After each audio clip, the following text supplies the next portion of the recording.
Okay, so then I guess we'll just start by getting your name, introducing yourself. All right, I'm Anita Nunez. I normally lie about my age, but since I guess we're going to get loud and proud here, I just turned 50. Nice. I've got stories to tell about Santa Barbara. I've watched it change over the years. And Beautiful. I've got a specific story that as soon as I saw what you guys are doing, I'm like, I have the story. I Awesome. have the one to tell. Great. Well, let's hear it.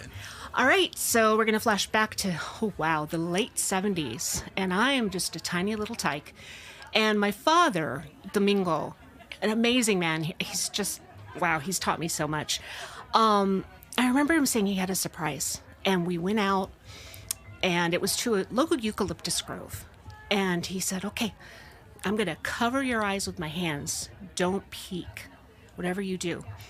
And I want you to shuffle your feet.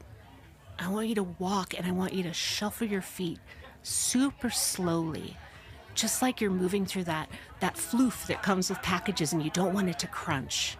So he's got his hands over my eyes, big hands, and I'm this small little thing, and shuffling. Now, of course, I peeked. And I remember seeing orange, just a sea of orange. Like I remember thinking crayons had melted. Okay. And I was moving in, and we're shuffling, and we're moving, and he goes, okay, I'm going to take my hands off, and I want you to look up. And I look up, and there are monarch butterflies, thick, like a forest. There were no leaves. There were no branches. There were no trees. It was just a sea of orange. It was beautiful. It was a magical moment that it's visceral for me. It is eternal for me. I dream about it sometimes. It is a part of my heritage and history of being raised by environmentalists, people who loved nature first and foremost. And I remember over the years hearing about the decline and really not wanting to face it, not really fully understanding. And then I had my own children. And I went out with my youngest, Phoenix, they, them. They're now 18. They were 6. And I was really hoping that we were going to relive that moment. So I took them to the eucalyptus, and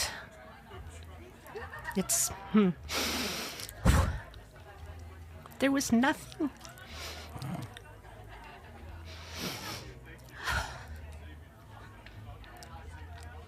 Yeah, you could take a breath. It's okay.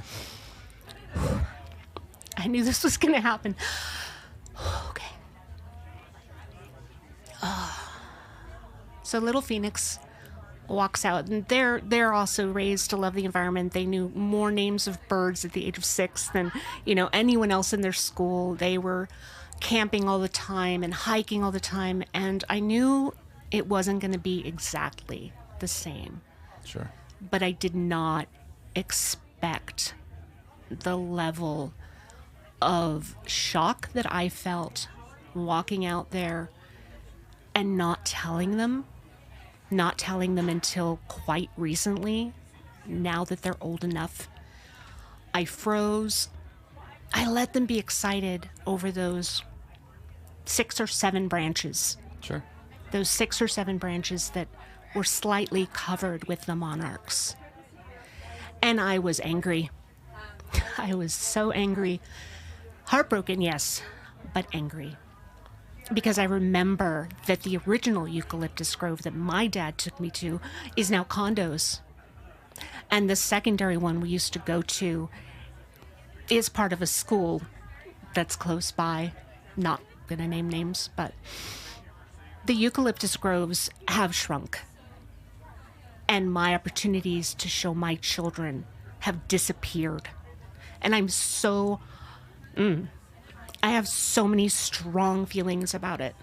As you can tell, I am usually the one who keeps it together, but I knew that these feelings would come because I don't let my family see these. When I tell this story to others, to my family, to my friends, they don't see this. They don't see the tears. They hear the anger, but I haven't really let myself weep. It's too much. No, I mean, it's a very important memory to you, right? So Yeah. when you see the impact of it, it's heartbreaking. Yeah.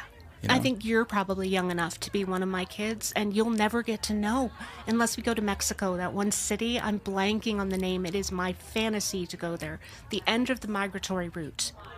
And it is my dream to go there just so I can see it one more time. Sure. And share that moment, share that experience. Exactly. I'll be dragging everyone I can down there. Absolutely. I am heartbroken we can't see it here. Yeah, no, I do have a memory. I mean, I must have been, 12 or 13, seeing the monarchs. I grew up in Santa Barbara, right? So seeing them fly. Yeah. And then when I went to an alternative high school out in by La Colina, so that's like Nolita. And I remember exactly where that is. And I remember going to Goleta, to the Ivy, to the eucalyptus area as a field trip. Yep. To see them. And again, I still have that memory, and I tell my little ones now of that.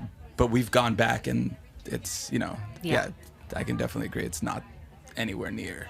It's devastating. Everyone I've talked to with 10-year breaks in generation has a different story of how much they've declined. And when I describe, 3-inch layer on the ground you had to shuffle through because they were living and dead as the cycle of life, and then looking up and there was no sky, there were no trees. It was like an art exhibit where you walk into a room of orange. Yeah, I can't even imagine. I mean, I thought it was amazing in that period, and I think that was, I want to say it was like late 90s. We're like 98, 99. So I can't even imagine. My youngest was born in 2005, so this would have been about 2011. Sure. And I did tell my dad. Now, my dad is stoic the way I am. We are not weepers. I've seen my dad tear up maybe, 10 times in 50 years. Sure. This was one of the times. He was really stopped and put still. My father's an eccentric artist, and he moves and glides and kind of bops his way through the world, like me, another extrovert. And he got very still, I think, because we share that memory. Oh, of course. People need to know. I don't know. I always joke with my kids' friends, I'm an old. I'm an old. I got the wisdom and the goofiness. An OG. Not like my folks, though. They're the cool boomers. We got them shirts that said the world's okayest boomers. Because they never lost that spirit of protecting nature and wanting things to be better. No, of course. But I need people to know what's lost. I want them to know what's been lost. Yeah. I don't know if it can come back, but we've got to fight for every inch we have left. Yeah. Everything. Absolutely. I think we, again, Santa Barbara has grown immensely. I mean, I'm from here, so... Same. Pros and cons to that. But, it hasn't been the most amazing growth, right? Infrastructure, sure, but, it's lost a lot of its essence. Wilderness encroachment is a problem everywhere. Sure. We have such a lush garden here, and I really wish we would protect it. At the same time, housing is another right. We need that balance. People need a place to live. I lived out of a van for 2 years with my kiddo. I get it. But yeah, the stories of how nature is depleting and disappearing.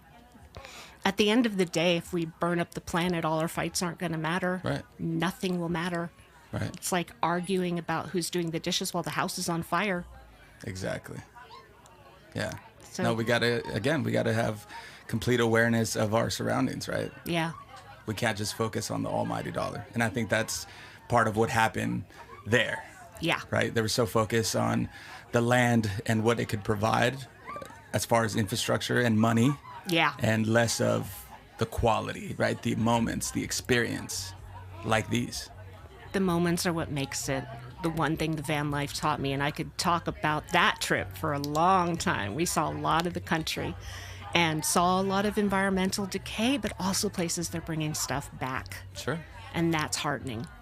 I know my parents like to say that a lot of their baby boomer brethren sold their souls for the almighty dollar and climbed the corporate ladder. I can't speak to that. All I know is my one experience of the monarchs. The monarchs are my moment in watching the decline, waking up to what's really happening. Seeing the impact. Knowing other people need to know. These are the stories that younger people need to hear. A sentence I never wanted to say. I was like, no, I'm going to not be an old, but I am, and that's cool. I talk on Discord with my kids' friends and on Facebook, and I tell my stories. Sure. I tell my stories. That is the one that came to mind when they said a pivotal story about the environment you remember. I'm like, damn, I've got the story. Yeah. I have that story. Yeah. But I have many more. Oh, of course. No, that was a wonderful story. Again, I remember those stories because I've told my own version to my kids as well. Yeah. Not as beautiful as that, but still very impactful, very memorable. It's a balance too. We want them to have hope for their future. We want them to take joy in what they do see without comparing to what we got to see, which is I think why I waited to tell Phoenix, my youngest, I don't want them to be sad. I want them to take joy in this moment, and then with that joy move forward. Sure. And realize how important it is to preserve it. And then I let them know, hey, I need you to hear a story. And that's the same story I shared with you. Well, thank you so much. It was a beautiful story. And I'm sure, I'm not sure exactly where they'll post it, but thank you for the opportunity. It's definitely going to impact a lot of people, because again, there is, like you said, a lot of olds but that will remember that time and moment, and not too many. Gen X is a tiny little generation. Y'all swamped us on both ends. We're just out here, man. We have all received a gift, an expected or anticipated gift for a birthday, anniversary, retirement. Each time we receive that gift, whether it meets our expectation, we feel something. Happy, sad, disappointed. The gifts that are unexpected, unconditional, small or large, have the potential of changing the trajectory of a life. Someone pays for your groceries when you're out of money, leaves you a big tip just when you think you can't afford your rent. Those are the gifts that ease our fears, make us grateful, and want to help others. This is a space where we share how those gifts, big or small, make a difference and change our lives. Welcome to the Starfish Connection.